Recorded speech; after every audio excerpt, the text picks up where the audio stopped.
Bismillahirrahmanirrahim. Assalamualaikum warahmatullahi wabarakatuh. Selamat datang di kuliah Pak Dian dengan course yaitu adalah pengembangan aplikasi mobile menggunakan Flutter. Ya, selama beberapa pertemuan ke depan, insya Allah kita akan membahas bagaimana sih cara mengembangkan aplikasi mobile. Dalam hal ini kita persempit di pembahasan mengembangkan aplikasi mobile berbasis Android. Dan kali ini kita menggunakan framework Flutter. Ya, oke, kita langsung saja masuk ke bagian pertama.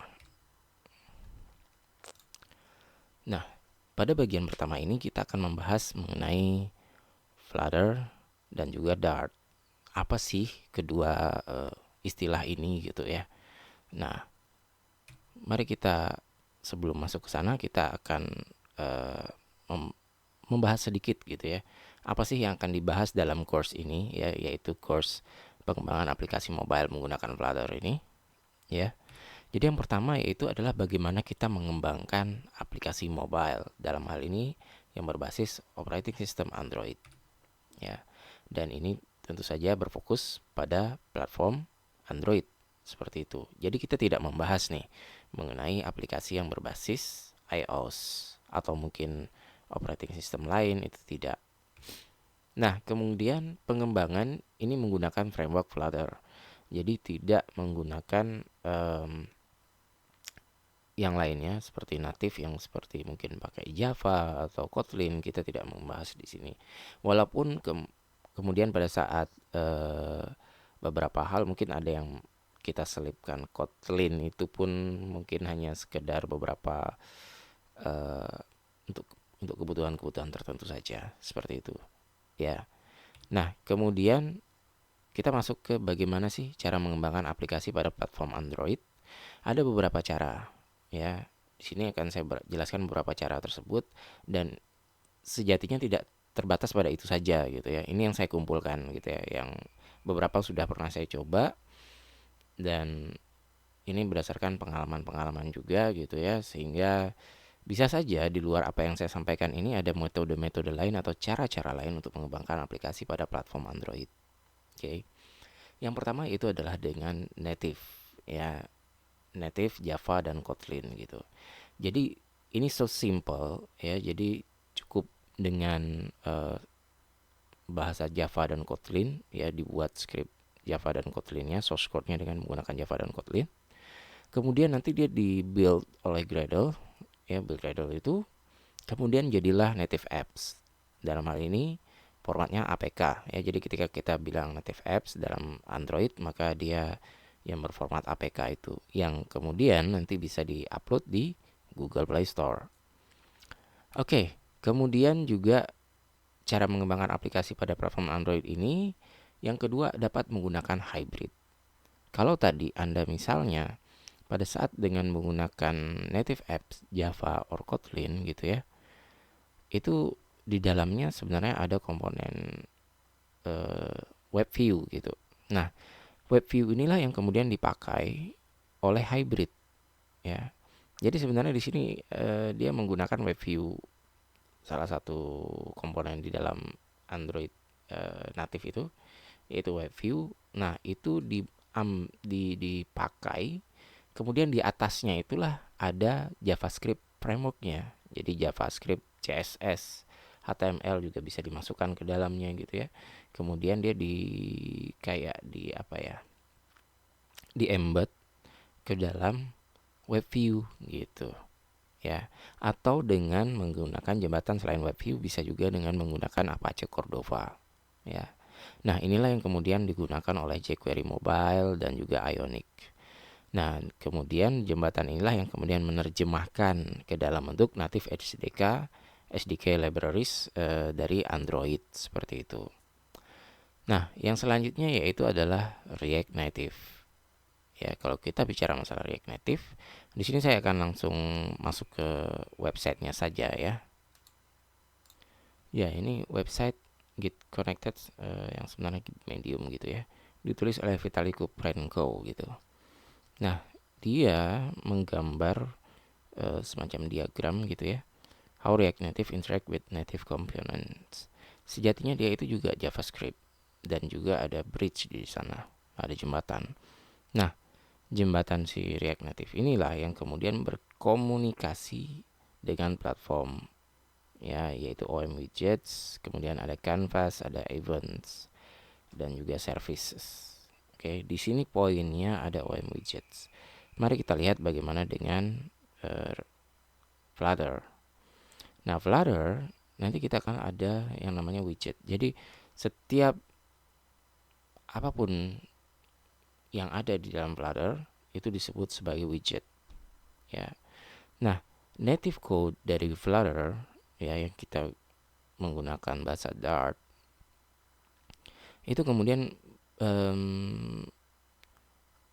di-render dengan widget, ya, widget rendering. Habis itu kemudian langsung ya dia berinteraksi dengan platform canvas and events, kemudian platform channels, ya, dari native code itu. Kemudian ada platform channel yang dialah yang kemudian berinteraksi dengan services yang ada seperti location, audio, camera, bluetooth, sensors, and lain-lainnya. Nah, itulah perbedaan Flutter dengan React Native. Kemudian ada lagi cara mengembangkan aplikasi platform pada Android, yaitu dengan menggunakan web, ya, beneran web. Jadi memang sebenarnya dia berjalan itu di web browser, ya, dalam hal ini Google Chrome. Nah, ada yang namanya PWA atau Progressive Web Apps. Ada 3 komponen utama dari PWA ini, yaitu adanya app shell yang merupakan user experience, kemudian service worker yang dia bertujuan untuk content accessibility, bagaimana suatu konten diakses. Kemudian ada manifest app like experience, ya. Nah, 3 komponen ini yang ada di PWA. Dan gimana cara kerja PWA? Maka dia itu adalah seperti ini. Ada web browser, ya, ada web browser. Dia dijalankan di web browser. Memang tetap dia butuh yang namanya web browser, ya, seperti Google Chrome. Tapi dia itu mungkin Anda pernah kalau pakai web browser itu kan, katakan Google Chrome di dalam Android itu ada titik 3 yang di pojok kanan atas itu, ya. Kemudian di situ ada, kalau misalnya Anda menggunakan bahasa Indonesia gitu, ya, maka akan ada tambahkan ke layar utama gitu. Ya, ada opsi tambahkan ke layar utama. Nah, ketika dia ditambahkan ke layar utama dan website tersebut support PWA atau Progressive Web Apps, maka dia akan ketika dijalankan mirip seperti aplikasi natif. Padahal dia web sebenarnya, ya.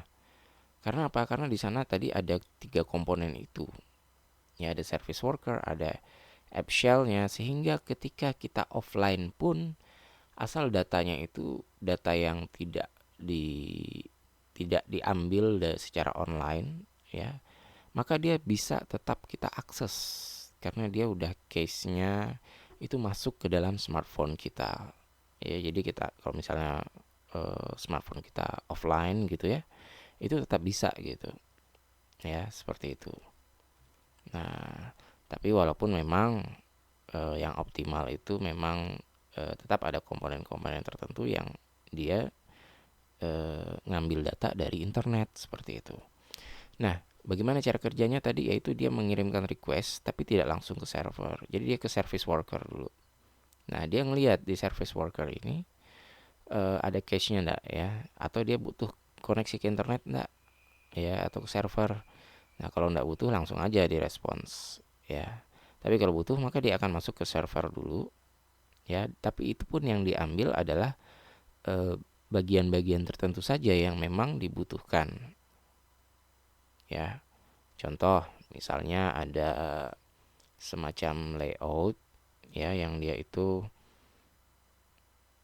ada konten-konten statis yang dia tidak perlu untuk diupdate. Tapi ketika dia masuk ke halaman yaitu berita misalnya, katakanlah tadi di awal saya sampaikan yang statis tidak perlu diupdate, misalnya halaman tentang kami. Halaman tentang kaminya itu kan ya gitu-gitu aja, maka itu bisa dibuat statically. Kemudian begitu dia masuk ke tab yang lain, ya, dengan menggunakan bottom, ya, tombol yang di bawah itu, bottom navigation ya. Nah, itu misalnya masuk ada namanya news gitu. Nah, kalau news itu kan tentu dia ngambil dari server datanya. Nah, itu bisa dengan dia interaksi dengan API, ya, API khusus untuk menampilkan list berita misalnya.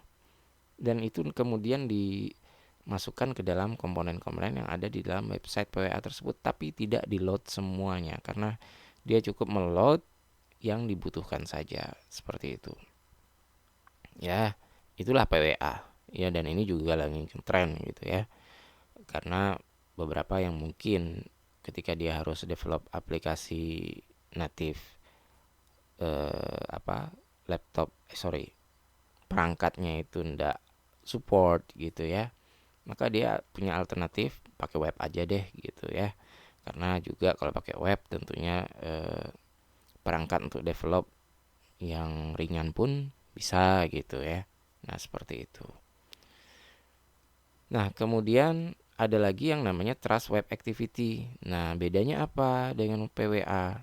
PWA dan TWA bedanya, sebenarnya TWA itu adalah PWA yang kemudian dengan cara tertentu dia bisa jadi native dan bisa dimasukkan ke dalam Google Play Store. Nah, nanti ketika dia dijalanin, kalau di PWA itu navbar bawaan si apa web browser itu bisa jadi tetap ada gitu.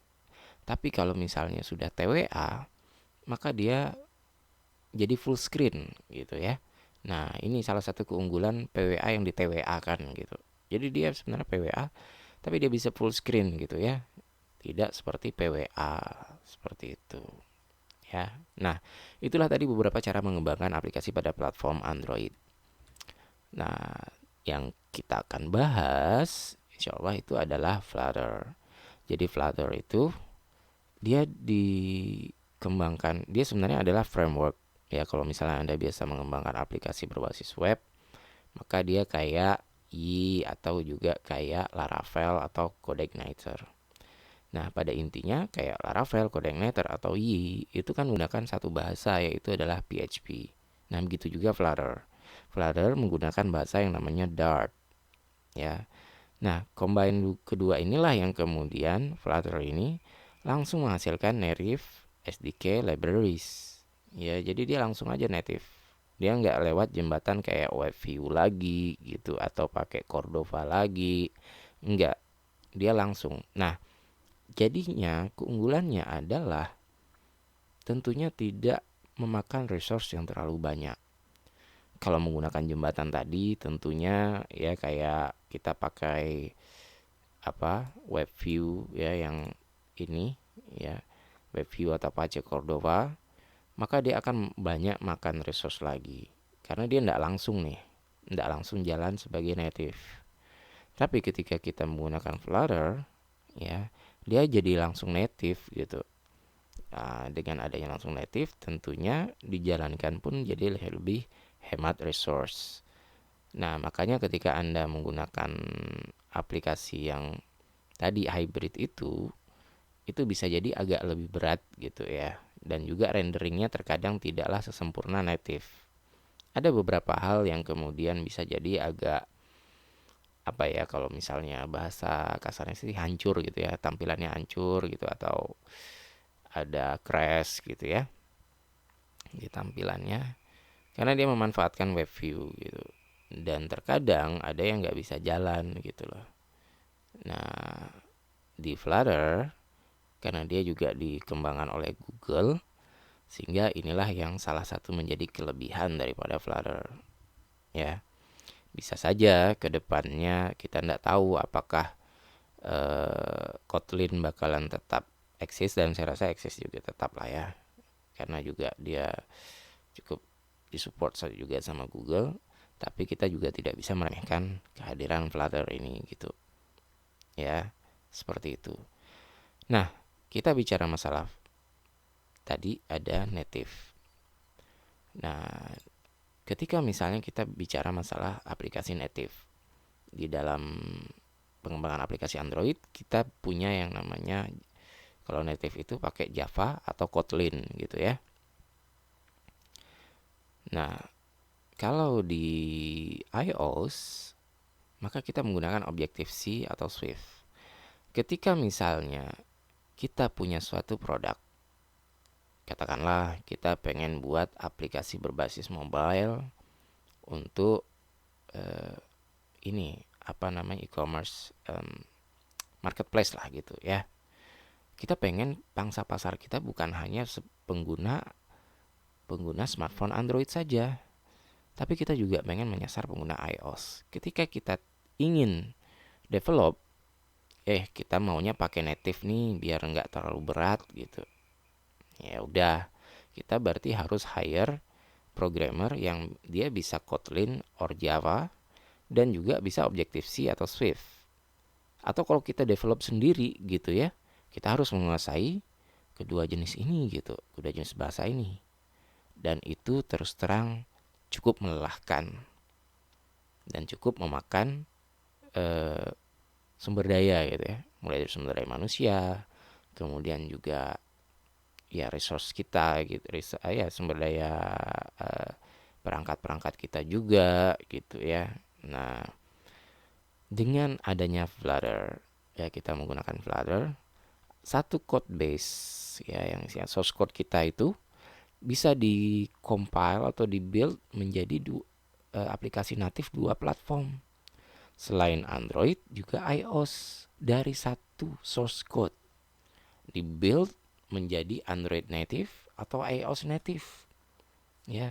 Dengan misalnya ini cuman ada 3, misalnya dalam contoh ini cuman ada 3 file Dart ya, yaitu main Dart, beranda Dart, dan checkout Dart.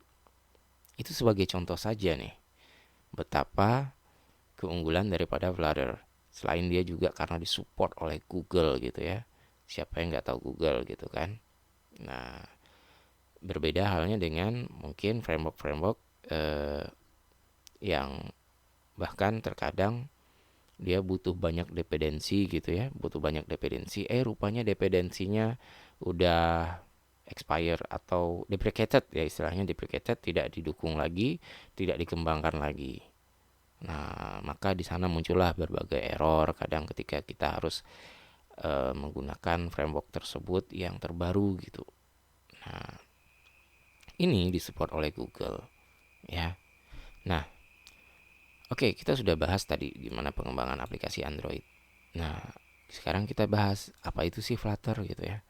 Jadi Flutter itu adalah framework yang dapat digunakan untuk membangun aplikasi native lintas platform, yaitu platform Android dan iOS dengan satu bahasa pemrograman saja, yaitu adalah Dart, dan satu code base, ya basis kode gitu. Nah, itu dengan satu source code kita tadi ya bisa langsung build ya atau ke dalam Android dan juga iOS gitu. Lebih menghemat waktu juga tentunya.